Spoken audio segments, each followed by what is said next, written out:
The rain came down hard that night, like the sky itself had something to prove. Garrett Holloway stood on the overpass, looking down at Lyric Fontaine's still body on the wet concrete. She wasn't moving. Her phone lay shattered 10 feet away, the screen dark, the last call she tried to make going nowhere. Garrett had made sure of that. He rolled his shoulders, straightened his jacket, and looked around. Nothing but rain and empty road. No headlights. No witnesses. Just the sound of water hitting asphalt and the low moan of the wind through the guardrails. He felt good. That was the truth of it. He felt like a man who had just cleaned up a problem he should have handled a long time ago. Lyric had gotten too curious. She had started asking questions that led to files she was never supposed to find, and files that led to names she was never supposed to know.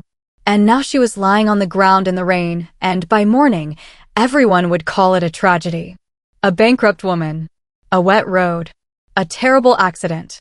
Garrett walked back to his car, his footsteps unhurried, his conscience quiet. He got in, started the engine, and pulled away without looking back. He didn't look back. That was his first mistake. If he had looked, he would have seen the matte black car sitting in the shadows beneath the overpass. Its engine was running, but its lights were off. It had been there for 40 minutes. And the man behind the wheel had watched everything. Baek Sung-il did not move when Garrett's taillights disappeared into the rain. He simply sat there, his hands resting loosely on the steering wheel, his dark eyes steady. He was not panicked. He was not surprised. He had spent 6 months watching Garrett Holloway make bad decisions, and tonight was simply the last one. On the seat beside him, a small tablet glowed with financial records, surveillance logs, and a debt figure so large it had its own folder. Garrett owed the Beck Syndicate more money than most people made in a decade. He had been stealing from their gambling operations, lying to their collectors, and using a woman named Lyric Fontaine as his personal shield for 3 years. Sung-il had allowed it to continue only because watching a man like Garrett long enough always revealed something useful. Tonight, it revealed everything. Sung-il tapped the screen once. 2 words appeared in the message thread with Kim Do-hyun, his right-hand man. Extraction. Now. Then he stepped out of the car and walked toward Lyric. He didn't run. Men like Baek Sung-il never ran. They moved with the calm of people who already knew how the situation would end because they were the ones who decided. The rain soaked through his coat as he knelt beside her and pressed 2 fingers to her neck. Her pulse was there, weak, but stubborn. Like she was fighting even while unconscious. Like some part of her already knew her story wasn't finished. He stood and looked in the direction Garrett had gone. Garrett Holloway thought tonight was the end of Lyric Fontaine's story. He had absolutely no idea it was the end of his own. It didn't start with a lie. That was the thing Lyric could never fully explain, not even to Camille. It started with a smile, a favor, and a Saturday morning where Garrett Holloway cooked breakfast in her kitchen and looked at her like she was the only clear thing in a blurry world. It started with 3 good months that felt like a promise. And then, slowly and quietly, it started to cost her everything. The first loan request came 7 months in. A business deal, Garrett said. A short-term gap. He'd pay it back before the month was out. He had warm eyes when he asked, and Lyric had a good job and a generous heart, so she said yes. She said yes the way people say yes when they still believe in someone. Fully, without reading the fine print. He didn't pay it back. The second request came 2 months later. Then the third. By the time Lyric realized the money wasn't going to any business deal, she was already too far in to see the full shape of what was happening. Garrett was a gambler. Not the casual kind who plays cards on a Friday night. The dangerous kind, who owed money to people who wore expensive suits and kept records of everything. He started using her accounts to cover his losses. Small amounts at first, just enough to stay ahead of the collectors. Then larger amounts. Then he started taking out loans in her name, signing her signature with the casual confidence of someone who had convinced himself it wasn't really stealing if he planned to fix it later. He never fixed it. Camille Okafor saw it before Lyric did. Camille always saw things early, which was both her gift and her burden. She sat across from Lyric in a coffee shop on a Tuesday afternoon and said, plainly and without drama, "He's draining you, Lyric. Not just the money. All of it." Lyric had smiled, the way people smile when they're not ready to hear the truth, and changed the subject. She changed the subject 4 more times over the next year. By the time Lyric stopped changing the subject, the damage was done. Her savings account was empty. Her investment portfolio had been quietly borrowed against until there was nothing left to borrow. Her credit score had collapsed. And the job she had worked for 6 years, the analyst position she had earned through late nights and early mornings and more sacrifice than she ever talked about, was gone. Her employer had done a routine financial background check. The results had made her a liability. She was walked out of the building on a Thursday with a box of her belongings and the hollow feeling of someone watching their own life from very far away. She went home to the apartment she shared with Garrett, and he was there, relaxed on the couch, and he told her things would turn around. He said it the way he said everything, smoothly, looking right at her, easy as breathing. She almost believed him. Then, 3 weeks later, she found the ledger. It was in a locked box at the back of the closet, behind his winter jackets. She hadn't been looking for it. She had been looking for a charger. But the box had been left open a crack, and something made her stop and look and reach inside. The ledger was a thin black notebook, handwritten, filled with numbers, names, and locations. Gambling dens she had never heard of. Debt figures that made her stomach drop. And at the top of one page, circled twice in red ink, a name. Beck Syndicate. Lyric sat on the closet floor for a long time. Then she stood up, quietly, and started to pack. Beck Sung-il did not believe in accidents, and he did not believe in coincidences. What he believed in was information. Specifically, the kind of information that, when gathered patiently and completely, made every outcome predictable before it happened. He had started watching Garrett Holloway 6 months ago, not because Garrett was interesting, but because Garrett was a problem that kept getting more expensive. It had started at the tables. Garrett was a regular at one of the Syndicate's underground gambling rooms in the warehouse district, a clean, well-run operation that catered to men with money and bad judgment. Garrett had plenty of the second and was slowly running out of the first. He had lost steadily over 2 years, each loss covered by a new loan from the house, each loan secured against an asset he described with the confidence of a man who still believed he could win it all back. He never won it back. What he did instead was more creative and far more dangerous. He began diverting money, small amounts first, then larger ones, from the Syndicate's own collection accounts. He was skimming from the collectors, borrowing from the Syndicate to pay the Syndicate, creating a loop of debt that only worked as long as no one looked too closely. Kim Do-hyun had looked closely. Kim Do-hyun looked closely at everything. He was Sung-il's right-hand man, and the best way to understand him was to understand that he approached numbers the way a surgeon approached an operation, with total focus, zero emotion, and an absolute commitment to getting it exactly right. He had flagged the variance in the collection accounts on a quiet Wednesday morning and brought his findings to Sung-il in a single printed page, no extra words, no dramatic delivery. Just the facts, laid out in order, with the total at the bottom circled once. Sung-il had looked at the total and said nothing for a moment. Then he said, "Who?" Kim Do-hyun said, "Garrett Holloway." And so the watching began. Sonia Rhee was their field operative, the Syndicate's shadow, the person who went where cameras couldn't and confirmed what spreadsheets only suggested. She was a small, precise woman who moved through the city as though she had memorized every exit before she entered any room. She spent 3 weeks documenting Garrett's movements before she brought Sung-il something he hadn't expected. "He's using a woman," she said. "Her name is Lyric Fontaine. Financial analyst. He's been running his debt through her accounts, her name, her credit. She doesn't know the full picture." Sung-il had looked at the photograph Sonia slid across the table. Lyric Fontaine. Professional headshot, probably from a company website. She looked composed, intelligent, like someone who made careful decisions and worked hard and expected the world to respond in kind. "Is she involved?" Sung-il asked. "No," Sonia said. "She's a resource he found and decided to use." Sung-il noted it and filed it, collateral damage, debt operation, monitor, and continued to focus on Garrett. He watched Garrett lose more money. He watched him grow more desperate.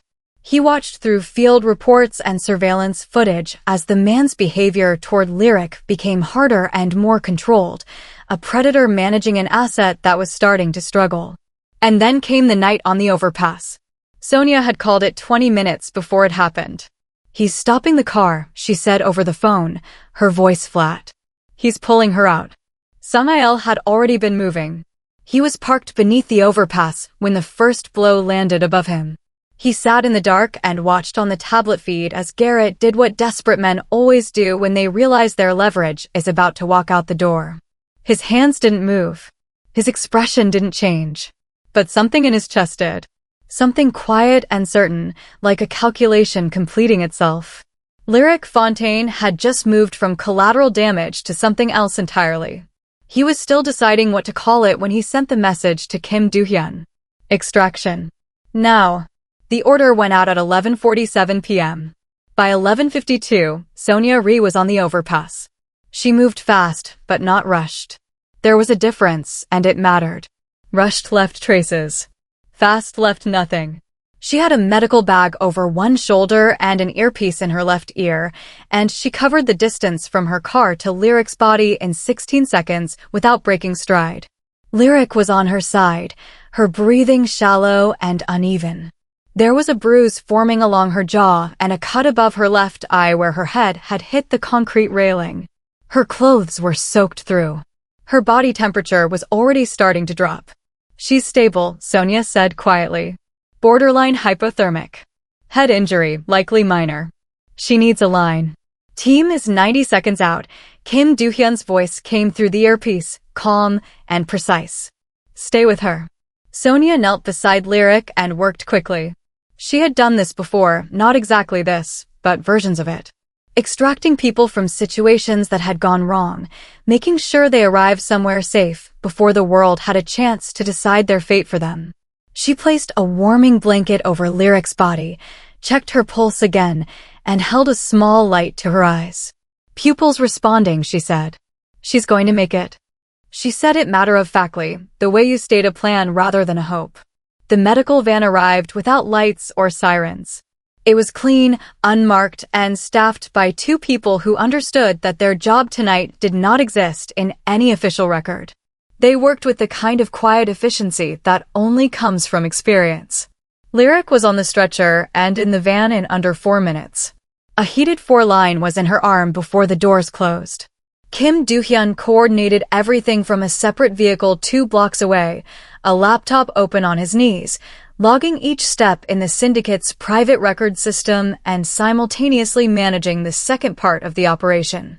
Garrett Holloway had made it 11 miles before 2 of Sung-il's men pulled alongside his car and directed him, with no room for argument, to stop.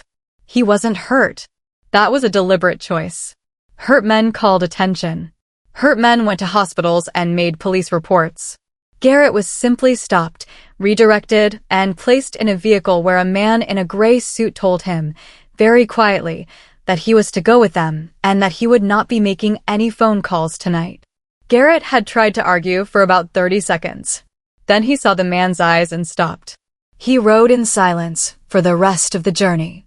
Sung-il followed the medical van in his own car, keeping 2 lengths back, watching the road. He wasn't thinking about Garrett. Garrett was handled. Garrett was a closed file waiting for its final page. He was thinking about the pulse he had felt under his fingers on the overpass. Weak and stubborn, like a person who hadn't decided to give up. The safe house was 40 minutes outside the city, a building that looked, from the outside, like a private wellness facility. Low, modern, surrounded by trees. Inside, it was something different. Clean lines, controlled light, every system running on its own private grid. No addresses in any database. No names on any lease. The medical team transferred Lyric to a room on the 2nd floor. The monitors beeped softly. The warming systems kicked in. Her color began to return. Sung-il stood in the doorway for a moment, looking at her. Kim Do-hyun appeared at his shoulder. Garrett is secured. Vitals confirmed on her end. All teams have cleared. No digital trail. Good, Sung-il said. He watched the steady rise and fall of Lyric's breathing. She'll be awake by morning, the medic said. Sung-il nodded once, then walked to the chair by the window and sat down. He had work to do. He always had work to do. But he didn't open his phone.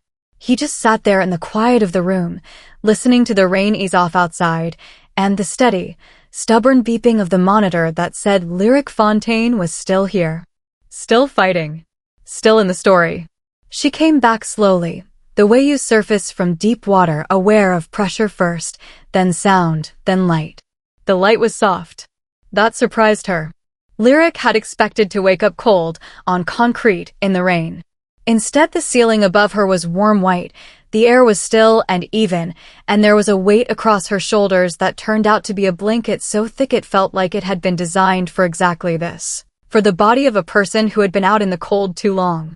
She sat up slowly, every muscle in her side complaining at once. The room was not a hospital room. It was larger, quieter. Pale walls, dark floor, a window with the curtains half open showing a gray morning sky. Medical equipment stood beside the bed, but it was clean and discreet, the kind of equipment that didn't want to announce itself. And 4-line ran from the back of her left hand to a clear bag on a silver stand. She remembered the overpass.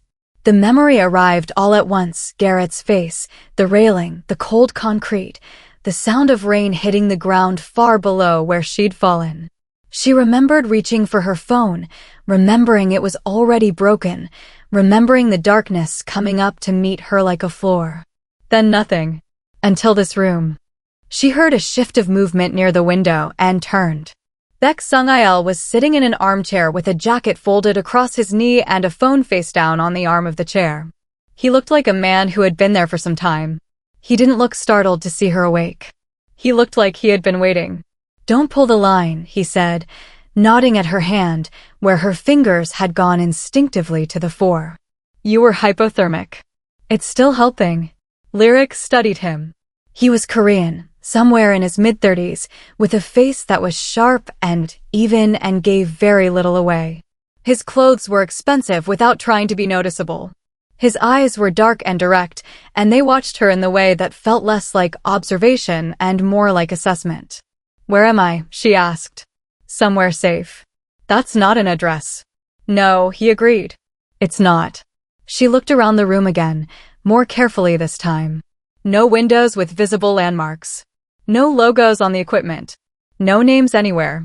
The room told her nothing except that someone with significant resources had put her in it. "Garrett," she said, "is not a concern." That also isn't an answer. Sung-il looked at her steadily. "He will not reach you. Not here, not after this. That situation has been managed." Lyric pulled her knees up slowly and rested her arms across them. Her head ached. Her ribs ached worse. But her mind was working, and her mind had always been the most reliable part of her. "Nothing in this world is free," she said. "So, what do you want from me?" The question sat in the air between them. Sung-il didn't flinch from it, and he didn't rush to answer it. He seemed, if anything, to consider it carefully, the way a person does when they respect both the question and the person asking. "Nothing you haven't already earned," he said finally. "You were a liability in someone else's operation. I removed the liability. What you do after you recover is your own business." It was not the answer she had expected. She had been ready for conditions, for terms, for the particular kind of help that came with strings attached and interest rates. She wasn't sure what to do with an answer that had no visible hook in it. "I don't believe that's all of it," she said. "You're allowed not to," Sung-il replied. A short silence. Then he stood, moved to the door, and paused with his hand on the frame. "Your friend Camille Okafor has been asking questions. We sent her a message this morning, verified, untraceable, confirming you're alive." He looked back once. "Rest. Your body needs it even if your mind doesn't." He left. Lyric sat in the quiet room with the monitors beeping steadily and the soft gray light coming through the window, and for the first time in 3 years, no one was watching her with the intention of taking something from her. She wasn't sure yet what to do with that either. But for now, she lay back, closed her eyes, and let herself breathe. Sonia Ree had a rule: never leave a loose thread. It wasn't a sentimental rule. It was a practical one. Loose threads were how operations unraveled. They were how people who should have stayed gone found their way back. Sonia's job was to make sure that when the Syndicate cut someone out, they stayed cut. And Garrett Holloway had more threads than most. She started with the money. Garrett had accounts in 4 different names, 2 of which were partially Lyric's, built on forged paperwork and borrowed credit that had been bleeding Lyric dry for the better part of 2 years. Sonia sat in a rented office with 2 laptops, a cup of black coffee, and Kim Do-hyun available by phone, and spent 3 days dismantling every financial structure Garrett had built. The accounts in Lyric's name were the first to go. Sonia worked with a forensic accountant the Syndicate kept on quiet retainer, and together they built a documentation trail that showed, clearly and completely, that every account opened in Lyric Fontaine's name after a certain date had been opened without her knowledge. Forged signatures, verified. Loan applications, traced back to Garrett's handwriting. It was careful, detailed work, and by the time Sonia was done, the paper trail didn't just exonerate Lyric. It buried Garrett. Then she moved to his network. Garrett had people. Not loyal people. Loyalty required something worth being loyal to, but useful people. A notary who hadn't asked enough questions. A loan broker who had looked away at the right moments. A former colleague who had fed Garrett information about Lyric's employer. Sonia visited each of them in turn. Not loudly. Not with threats that could be reported. She simply arrived, presented what she knew, and explained, in a calm and reasonable voice, that their continued cooperation with Garrett Holloway was no longer in their best interest. No one argued. On the 4th day, she called Kim Do-hyun. Network is neutralized, she said. Financial trail is clean. Lyric's name is recoverable. It'll take a few months for the formal records to reflect it, but the foundation is laid. Sang-il will want a full report, Kim said. He'll have it tonight. She paused, looking out the window at the street below. A woman was walking with a coffee cup, moving quickly, already somewhere else in her mind. Sonia watched her for a moment. How is she doing? Sonia asked. Kim was quiet for a second.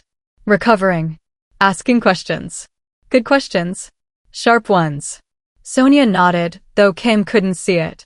She had only seen Lyric Fontaine unconscious on an overpass, but that image had been enough. There was something in the way the woman had held herself even then, jaw set, not slack, like even her unconscious body hadn't entirely given up the argument. Sonia had worked around a lot of people who had been broken by circumstances harder than they expected.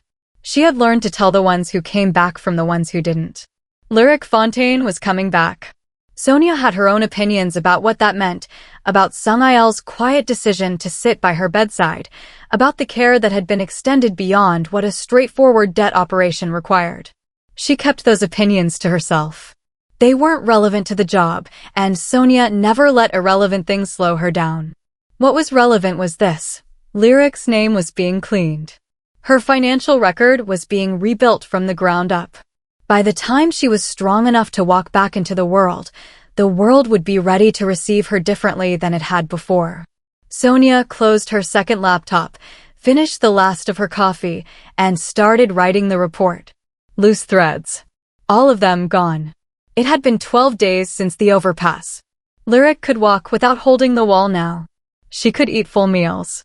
Her ribs still ached in the mornings, but she had learned that if she moved slowly for the first hour, her body remembered what it was doing and got on with it. She had also learned the layout of the safe house, every room she was allowed access to, every corridor, every exit. Old habit. She had always found it easier to think clearly in spaces she understood. On the morning of the 13th day, Sang-il asked her to come to the room at the end of the east corridor. She hadn't been in that room before. When he opened the door, she stopped in the entrance. It was a fully built home office. Not a temporary setup, not a folding table with a borrowed laptop. A proper desk in dark wood, a high-spec workstation with 2 large screens, a secure satellite phone, and a filing system that was clearly already organized. One shelf held printed materials, financial regulatory documents, market reports, industry publications, recent ones, current ones. The kind of reading that kept you sharp. On the desk at the center was a closed folder. "Sit down," Sung-il said. She sat. He remained standing, a few feet back, hands in his coat pockets. He didn't lean over her. He gave her the space to take it in on her own terms. "Your employment record has been cleared," he said. "The accounts opened in your name without your consent have been formally flagged as fraudulent. The documentation supporting your bankruptcy filing has been reviewed and is being legally challenged through a firm that won't ask you any questions. In 3 to 4 months, your credit record will reflect someone who never went bankrupt." Lyric looked at the folder without touching it. "That folder contains one contract," Sung-il continued. "A financial consulting engagement for a mid-size private firm. Short-term, 3 months, renewable. It was secured through legitimate channels, and your name is the only name attached to it." "Why?" she said. "Because you were a strategist before he made you a victim," Sung-il said. "The strategy didn't go anywhere. It was just buried." Lyric reached out and opened the folder. The contract was real. Standard structure, clear terms, a fee that was well within market rate, not inflated, not suspicious. Just a job. A real one with her name on it. Something moved in her chest that she didn't entirely have a word for. It wasn't gratitude, exactly, because gratitude still felt dangerous, still felt like a door that opened onto a room where the price was written on the inside. It was something more careful than that. Something closer to recognition. She worked through the night. She had forgotten, in 3 years of survival, what it felt like to work because she wanted to sit in the late hours with a problem laid out in front of her and feel the clean satisfaction of pulling it apart and putting it back together correctly. She filled 2 pages of notes. She built a 3-month projection from scratch, cross-referenced it against current market data, and rewrote 2 sections of the original brief to better serve the client. By 4 a.m., she had a completed file that was better than what the contract had asked for. She found Sung-il in the main room at 7 in the morning. He was reading, jacket off, looking like someone who had also not slept much. She placed the completed file on the table in front of him. He picked it up. Read it in silence. He was thorough. She could tell by the time he spent on each page, the way his eyes moved. When he finished, he looked up at her. Something shifted behind his eyes. It was small, and it lasted less than a second, and if she hadn't been watching carefully, she would have missed it entirely. But she was watching carefully. She had learned, in 3 years with Garrett, to read the smallest changes in a face. This was different from anything she had seen in those 3 years. This looked like being seen. "The projections are accurate," he said. His voice was its usual steady tone, but there was something underneath it. "The client will have questions about Section 4. I left notes at the bottom of the page explaining the methodology," Lyric said. He looked down again, found the notes, and something that was almost a smile crossed his face briefly. "They will," he said, "have no further questions." Lyric picked up her coffee and walked back toward her room. For the first time in a long time, she was walking forward instead of away. Arthur Fontaine arrived on a Thursday, just after dark. He hadn't called ahead. That wasn't his way. Arthur had always operated on instinct and timing, arriving at the moments that suited him and disappearing when things became too costly or too complicated. It was a pattern his daughter knew well, which was why they hadn't spoken in 4 years.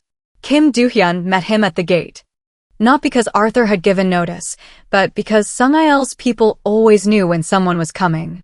Arthur had been tracked for the last 11 hours, from the moment he'd boarded a bus in the city to the moment he stepped off a local line 2 miles from the safe house and started walking the rest of the way on foot. Kim Do-hyun was waiting at the end of the road. Arthur stopped when he saw him.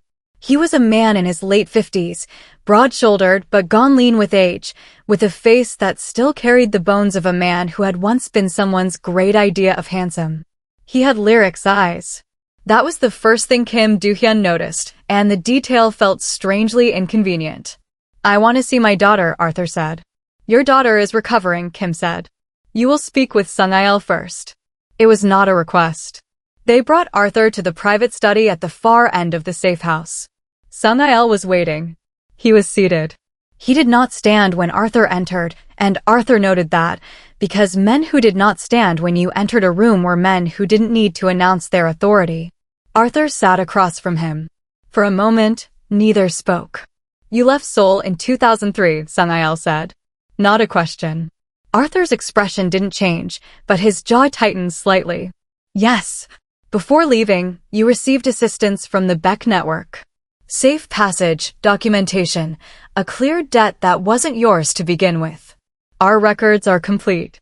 Arthur was quiet for a moment. Your father was a serious man. He was, Sung-il said. And his records are my records. Outside, the night was still. Somewhere down the corridor, Lyric was asleep, or working, or sitting at her window the way she sometimes did in the evenings, looking at the sky like she was waiting for it to explain itself. She didn't know her father was here. She didn't know that the man who had abandoned her mother, and then abandoned her, had a history that looped back to this place, to this name, to the organization that had just rebuilt her floor. Sung-il sat with that knowledge. He turned it the way you turn a problem, looking for the angle that made it most useful and least damaging. Why did you come? He asked. She nearly died, Arthur said. Simply, quietly. Without dressing it up. She did, Sung-il agreed. I heard from someone in the city. Someone who heard something they shouldn't have. Arthur looked at his hands for a moment. I know I don't have the right to be here. I'm not making that argument. He stopped. I need to know she's alive. I need to see it. Sung-il studied him for a long time. He was a man who ran every decision through a framework of cost and return. He was not, by nature or training, someone who acted on things as imprecise as a father's guilt or the particular grief of a man who had spent years running from something he couldn't get back. But something about the way Arthur had arrived, not by car, not with leverage, but on foot in the dark, asking for nothing except to see that she was breathing, moved through his calculation and came out somewhere unexpected. He was still deciding what to do with that. And he was still deciding whether to tell Lyric. He had been telling himself it was a strategy question, information management, syndicate security, operational clarity. But sitting in this room with a man who had Lyric's eyes, Sung-il understood, with a precision he found slightly irritating, that his hesitation had nothing to do with strategy. He didn't want to see the look on her face when she found out. That realization sat in his chest, quiet and stubborn. Like a pulse. It was a room that was used for one purpose, ending things. The Syndicate's private operations room was on the building's lower level. No windows. A long table in dark wood, 8 chairs, and lighting that came from fixtures overhead that were designed to show you everything clearly and leave nowhere to hide. Kim Do-hyun called it, with typical efficiency, the accounting room. What got accounted for in it never got unaccounted for. Garrett Holloway was brought in first. He had spent 2 weeks in a secured room elsewhere in the facility, fed, unhurt, but without a phone, without news, without any way to measure how badly things had gone. He walked in looking like a man who had convinced himself the situation was still recoverable. His chin was up. His eyes moved around the room, looking for exits or angles the way they always did. Kim Do-hyun was already seated. The table in front of him held a single printed document. No visible dramatics. Just paper. Sung-il stood to one side. He didn't sit. He didn't speak yet. Kim Do-hyun opened the document. He read from it for 9 minutes without stopping. Every account Garrett had accessed in Lyric's name. Every loan application carrying her forged signature. The dates, the amounts, the institution names. The gambling debt figures, accumulated over 4 years across 3 different syndicate-connected operations. The embezzlement records, specific transactions, specific dates, the cumulative total at the bottom of the page in plain figures. By the time Kim finished reading, the room was very quiet. Garrett said, I want a lawyer. Sung-il looked at him. There is no version of this that involves a lawyer. The door opened. Arthur Fontaine walked in and took a seat at the far end of the table.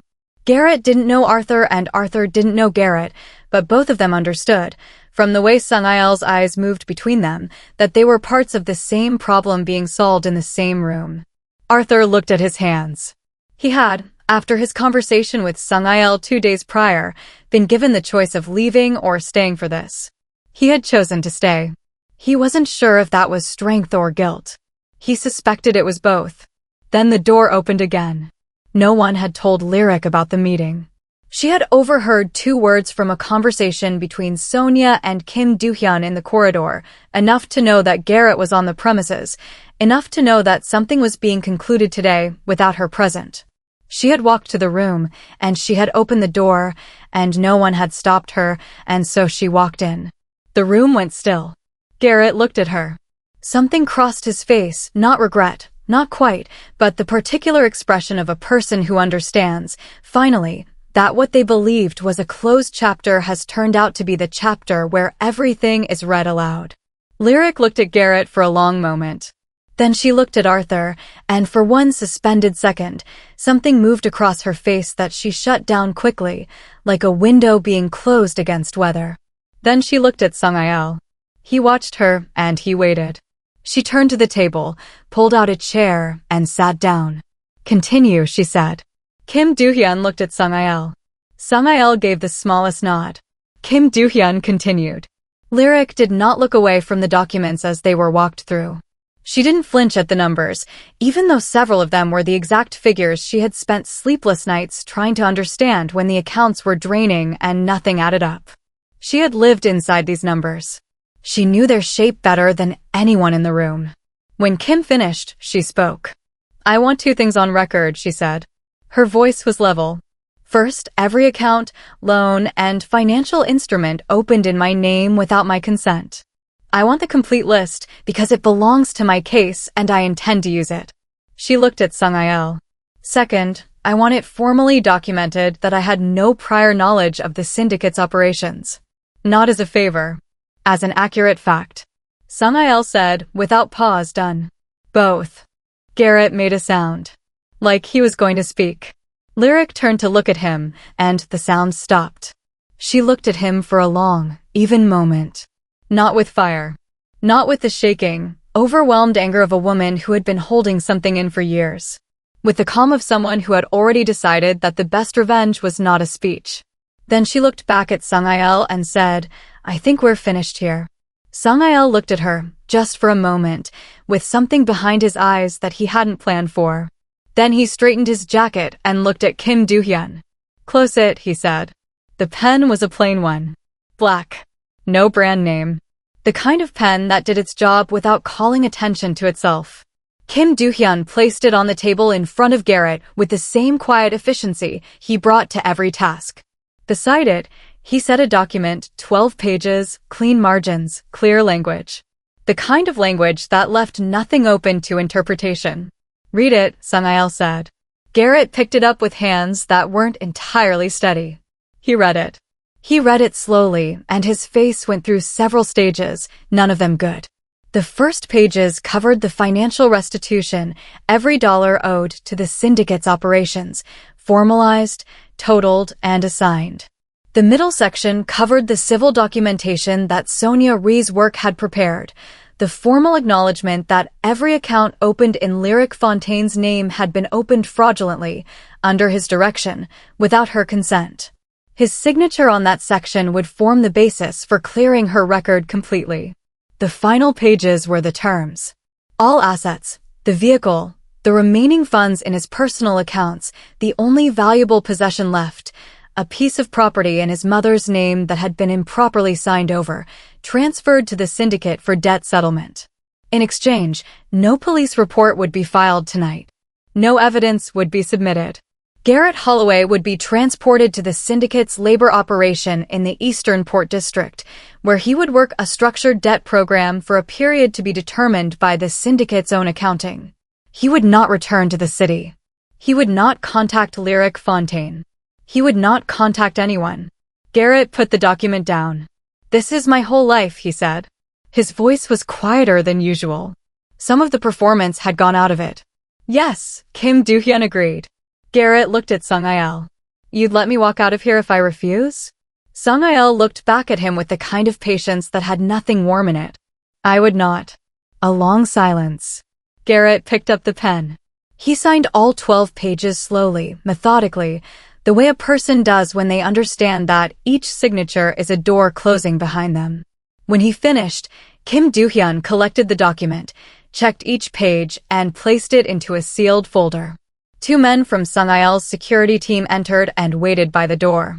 Garrett stood, and for a moment he looked around the room with the expression of someone trying to memorize a space they know they're leaving for good. Then he walked out between the two men without being asked. The door closed behind him. Arthur Fontaine's meeting was shorter. He came into the room alone. Sungil was still there. Kim Do-hyun had stepped out. Arthur sat down and folded his hands on the table in front of him and waited. "What I'm about to offer you has two options," Sungil said. "Not three. Not a negotiation. Two." Arthur nodded. "Option 1. You leave this place tonight and do not attempt to contact your daughter. The debt from 2003 is considered settled in full. You go back to whatever life you have built and you don't come here again. She never knows you were here." Arthur was quiet. "And option 2? "Option 2, you stay. Not permanently, not on your own terms. You stay in the area, under monitored contact, and you earn the right to be reintroduced to her gradually, on her timeline, not yours. You don't pressure her. You don't explain yourself to her. You let her decide what she wants from you, if anything." Arthur looked at the table for a long moment. "You'd monitor me," he said. "For her protection," Sungil said. "Not as a punishment." Arthur was quiet for a while. The room held the silence well. It was designed to. "She's going to be angry," Arthur said finally. "Yes," Sungil said. "She has every right to be." "Yes," Sungil said again. Arthur exhaled slowly. He picked up nothing, signed nothing. There was nothing to sign. "Option 2, he said. Sungil nodded once and stood. He straightened his jacket and moved toward the door. "Mr. Fontaine," he said, pausing. Arthur looked up. "She is more than you left behind," Sungil said. "When you see her, make sure you see that first." Then he left. 6 months later, Lyric Fontaine stood at the front of a glass-walled boardroom on the 23rd floor of a building she had walked into on her own terms, with her own name on the visitor's badge, with her own briefcase and her own 3-month track record and her own reputation rebuilt from nothing into something that now preceded her into rooms before she arrived. The deal closed at 11:14 a.m.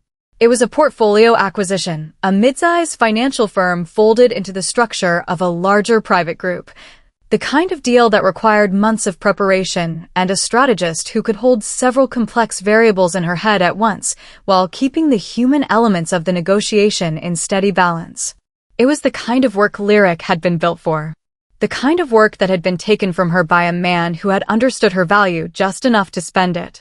The lead executive across the table shook her hand with both of his. He had done that at the conclusion of every major deal in his career. He'd told her at the start of the week, but only with people he was genuinely glad to have had across from him. She thanked him, evenly and warmly, and meant it. Camille Okafor was in the building's lobby when Lyric came down. She had driven 2 hours to be there and had refused, firmly and repeatedly, to come upstairs and wait in the boardroom because she said it would make her nervous and her nervous energy was not Lyric's problem today. She was standing near the door with a coffee cup in each hand and an expression that was trying to look calm and completely failing. They didn't make a big production of it. They stood in the lobby and Camille handed her the coffee and said, "You did it," and Lyric said, "We knew I would," and Camille said, "I knew. You were terrified," and they both knew that was also true. Somewhere near the back of the lobby, not intrusively, not close enough to be part of the moment, was Arthur Fontaine. He had been in the city for 3 months now. He had called once, at a time that Lyric had agreed to in advance, and they had spoken for 22 minutes. It was not an easy phone call. It was not a repaired relationship. But it was a beginning of the kind that only works when both people decide to show up for it honestly, without pretending the gap isn't there. He didn't wave. He didn't approach. He just stood there, and she saw him, and she let him see that she saw him, and that was where they were. Back in the boardroom, the room was empty now except for her. She had come back up alone, on the excuse of collecting a folder she had deliberately left on the table. The folder was there. So was something else. A small package, sitting at the center of the table where her materials had been, wrapped in dark paper with no label and no return address. She knew the handwriting on the inner fold before she fully opened it, precise, unhurried, the penmanship of someone who had written everything by hand for long enough that it had become a kind of signature. Inside was a single coin. Heavy silver, old. The kind of thing that comes from a room where serious people settle serious accounts. The note was on one small card. The ledger is balanced. Walk in the light. The shadows are held. No name. She didn't need one. Lyric stood at the boardroom window with the coin in her hand and looked out at the city below. It was raining. Not heavily, a soft, gray, consistent rain, the kind that doesn't threaten anything. The kind that just falls because that's what it does. She had spent 3 years being afraid of weather like this. Afraid of what it covered. Afraid of what it brought out in a man who stood over her on wet concrete and thought he had finished her. She wasn't afraid of the rain anymore. She thought about Baek Sung-il in his operations room, watching his monitors, tracking variables. She thought about what it meant to be watched by someone whose interest in you was not about taking something. She thought about the shift she had seen behind his eyes when she handed him the completed contract at 7 in the morning, and the way he had said they will have no further questions, and the thing that was almost a smile. She didn't know what to call what was happening there. But she was a strategist. She had learned, in the last 6 months, to sit with the things she didn't yet have words for and trust that the right word would come when it was needed. Lyric closed her hand around the coin. She had a business to run, a reputation to build, and a life to live, the full version of it, the one that had always been hers before it was interrupted. The rain fell quietly against the glass. Somewhere in the city, in a room with no windows and excellent information, a man with dark eyes and a precise mind was closing the evening's final file. And pausing for just a moment before he opened the next one. The ledger was balanced. The light was hers. And the shadows, steady, watchful, and without conditions, were held.